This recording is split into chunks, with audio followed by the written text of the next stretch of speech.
श्री शिवाय नमस्तुभ्यम। इस दिन आपको चुपचाप से जाकर गाय को यह खिला देना है। 7 पुश्ते भी आपकी धन में करेगी राज। दोस्तों 19 अगस्त 2024 को सावन का सोमवार भी है और साथ ही साथ इस दिन पूर्णिमा भी है। इस दिन आपको गाय को यह चीज चुपचाप से जाकर खिला देनी है, जिससे आपकी 7 पीढ़ियों तक कभी भी धन की कमी नहीं होगी। अगर आप गौ माता से जुड़ा यह छोटा सा उपाय कर लेते हैं तब तो देखिए दोस्तों, आप सभी यह बात जानते होंगे कि साल 2024 में रक्षाबंधन का जो त्योहार है यह 19 अगस्त को ही मनाया जाएगा। सावन का 5वां सोमवार भी 19 अगस्त को ही पड़ रहा है और पूर्णिमा तिथि भी 19 अगस्त को ही है। तो आपको बता दें कि इस बार सावन पूर्णिमा तिथि पर बहुत ही उत्तम योगों का निर्माण हो रहा है। इस दिन 3 शुभ योग बन रहे हैं। ऐसे में अगर आप यह उपाय कर लेते हैं जो हम आपको बताने जा रहे हैं तो धन की वर्षा आपके घर में होगी ही होगी और साथ ही साथ आपको कभी भी आपके जीवन में लेकर किसी भी परेशानियों का सामना आपको नहीं करना पड़ेगा। तो समझ लीजिए कि साल 2024 का जो 19 अगस्त का दिन है, जो कि सावन सोमवार का दिन भी है, रक्षाबंधन का त्योहार भी है, पूर्णिमा तिथि भी है, तो यह दिन बहुत ही उत्तम है। बहुत ही दुर्लभ दिनों में काफ़ी लंबे समय के बाद यह दिन आया है, जिस दिन इतने अच्छे योगों का निर्माण हो रहा है। तो दोस्तों वीडियो में आगे बढ़ने से पहले आपसे एक छोटा सा निवेदन है। अगर अभी तक आपने हमारा चैनल म्यांसरू इंस्पायर्ड को सब्सक्राइब नहीं किया है तो उसको जल्दी से सब्सक्राइब कर लीजिए।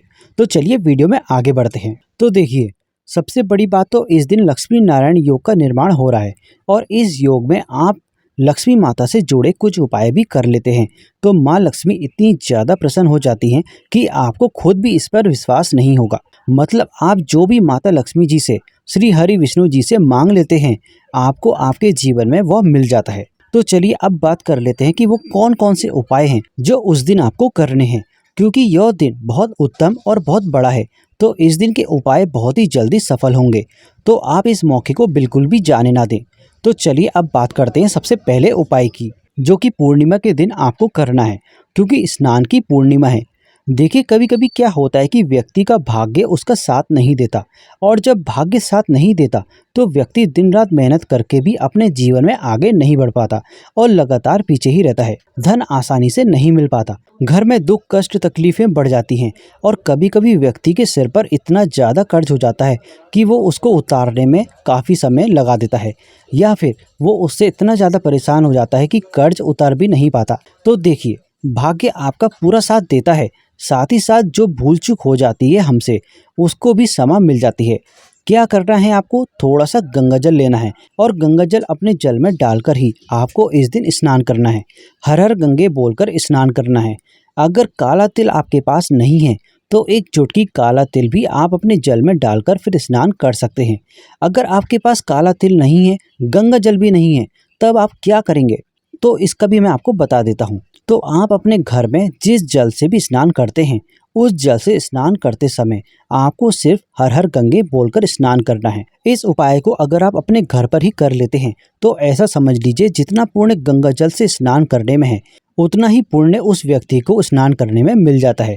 जब इस तरह की कोई व्यक्ति स्नान करता है, जैसे हम आपको बता रहे हैं, जो ये दिन 19 अगस्त का पड़ रहा है, ये बहुत ही ज़्यादा उत्तम दिन माना जाता है। इस दिन आपके जो किए गए उपाय हैं वो बहुत ही ज़्यादा कारगर होंगे। तो देखिए अब बात कर लेते हैं अपने दूसरे उपाय की। गौ माता को वह कौन सी चीज़ खिलानी चाहिए जिससे हमारी 7 पीढ़ियों तक भी पैसों की कमी नहीं रहेगी, कभी भी उनको धन की समस्या जीवन में नहीं आएगी। मतलब आपके जीवन में भी पैसों की कमी नहीं होगी और आने वाली जो आपकी पीढ़ियां हैं वो भी इसका सुख भोग सकते हैं। दोस्तों आपने बहुत से ऐसे लोगों को देखा होगा जो इतना ज़्यादा पैसा कमा लेते हैं, ऐसा काम कर लेते हैं कि आने वाली पीढ़ियां भी जो हैं वो भी कभी भी धन को लेकर परेशान नहीं होती। तो कहीं ना कहीं माँ लक्ष्मी से उन्हें वरदान मिल जाता है, माँ लक्ष्मी की कृपा उन्हें मिल जाती है कि फिर उनके घर में कभी भी लौटकर कभी भी निर्धनता और धन की कमी नहीं आती। अब अगर आपको माता लक्ष्मी को प्रसन्न करना है तो गाय माता का एक छोटा सा उपाय कर ले। अब सबसे पहले आपको बता दें कि जो पूर्णिमा तिथि होती है, पूर्णिमा का दिन ऐसा दिन होता है जिस दिन माता लक्ष्मी सबसे ज़्यादा प्रसन्न मुद्रा में होती हैं, अपने भक्तों की मनोकामनाओं को पूरी करती हैं।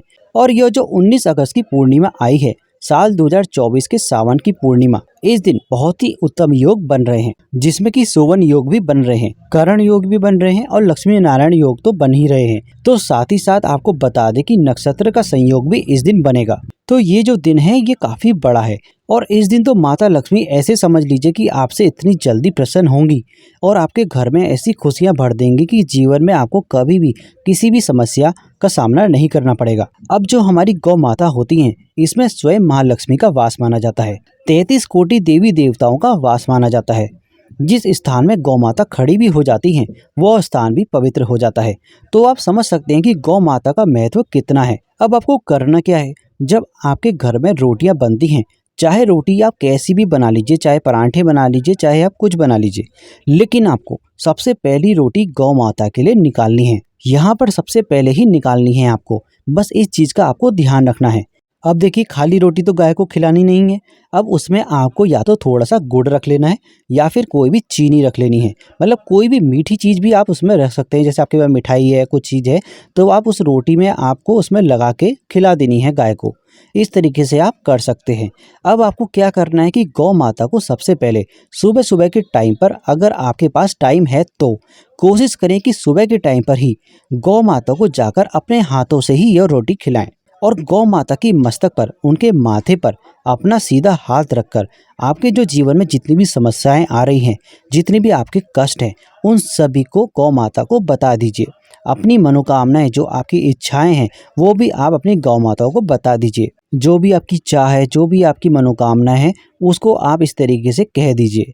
यहाँ पर 33 कोटि देवी देवता आपकी मनोकामनाओं को सुन रहे हैं और जब आप 33 कोटि देवी देवताओं से अपनी इच्छा कहते हैं, जीवन के कष्टों को कह देते हैं, अपने दुखों को कह देते हैं, तो ऐसा समझ लीजिए कि कोई भी बड़े से बड़ा दुख भी आपके घर में नहीं रुकेगा। आपके घर से निर्धनता, गरीबी, पैसों की समस्या तुरंत ही दूर हो जाएगी। सबसे बड़ी बात कि जब आप अपने घर के अन्य सबसे पहले देवी देवताओं को भोग लगा देते हैं, तो यहाँ पर सीधे सीधे आपको आशीर्वाद तो मिल जाता है। लेकिन कभी कभी क्या होता है कि उसमें भी समय लग जाता है।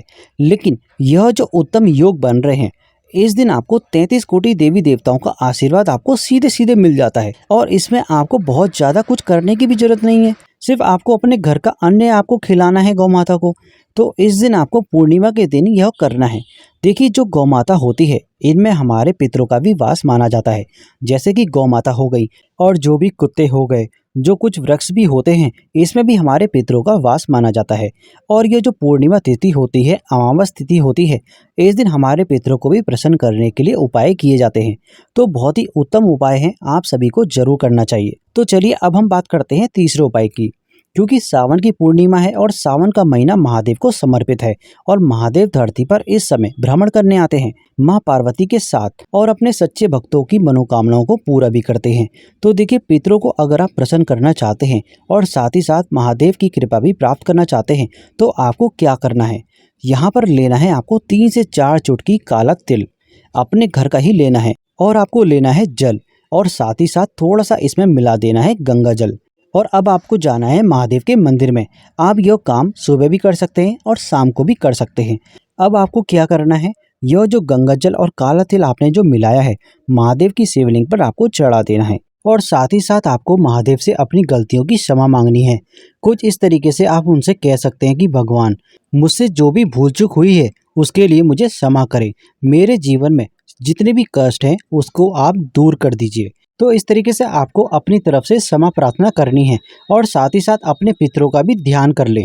देखिए, जब आप इस उपाय को करते हैं तो महादेव की कृपा आपको मिलती ही है, साथ ही आपके पितर भी आपसे प्रसन्न हो जाते हैं। क्योंकि देखिए, आपने अपने घर का जल महादेव की शिवलिंग पर चढ़ाया है, तो पितर भी प्रसन्न हो जाते हैं, महादेव भी प्रसन्न हो जाते हैं और जीवन के जो दुख होते हैं, वो भी समस्याएं सारी दूर हो जाती हैं। तो यह एक ऐसा उपाय है जो बहुत ही ज़्यादा उत्तम माना जाता है और काफ़ी चमत्कारी भी है और रातों रात आपके जीवन में आपके भाग्य को चमकाने का काम भी करता है। आपको आपके जीवन में बहुत आसानी से वो चीज़ मिल जाती है जो आप सोचते हैं कि यह चीज़ तो मुझे नहीं मिल सकती। जो आपके अंदर नेगेटिविटी आती है वो भी सब दूर होती है और साथ ही साथ जो आपकी इच्छाएँ हैं वो भी बहुत जल्दी ही पूरी होती है। तो भाग्य में भी आपके सुख लिख जाते हैं जब महादेव की शरण में जाते हैं, क्योंकि महादेव ही एक ऐसे देव हैं जो आपके भाग्य में लिखा हुआ भी नहीं देखते।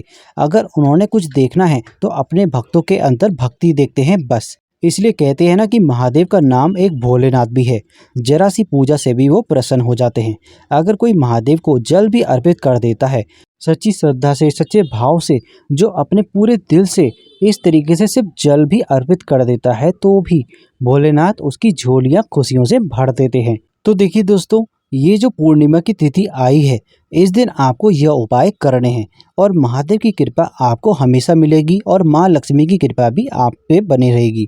तो दोस्तों, आशा करते हैं आपको ये जानकारी अच्छी लगी होगी और इन उपायों को करने से आप अपने जीवन को सुधार सकते हैं। तो दोस्तों, अगर आप हमारे चैनल में पहली बार आए हैं तो हमारे चैनल को सब्सक्राइब करना मत भूलिएगा। मिलते हैं आपसे अगली वीडियो में अगली जानकारी के साथ। तब तक के लिए हर हर महादेव।